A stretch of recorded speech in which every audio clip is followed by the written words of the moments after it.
bloudí sám krajinou. V houkání síčku znamení má, promlouvá s hladinou svý dávný touhy najevo dá. Do tajemných hlubin s nadějí zhlíží, kde slunec má úkryt po léta ví. Čekání unaví, večer se blíží, víru velikou vnímá s nadějí, že jednou zdolá rybu svou.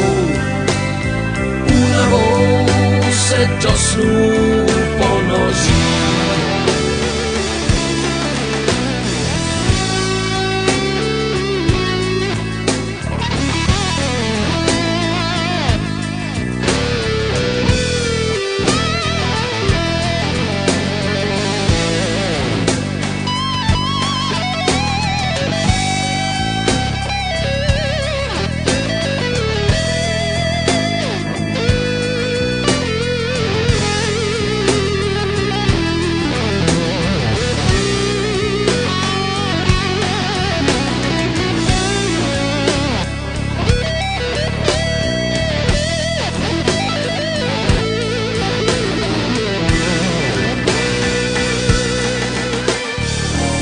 Každý rybář má své sny.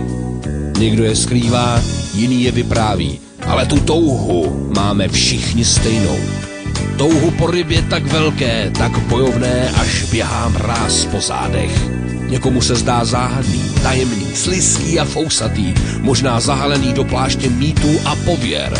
Pro mě je však báječný, neskrotný živý tvor ryba, která bojuje do posledního okamžiku a jen tak se nevzdá. Možná to bude znít jako zvláštní vyznání, ale propadl jsem lovu sumců. Mám je rád a ctím je.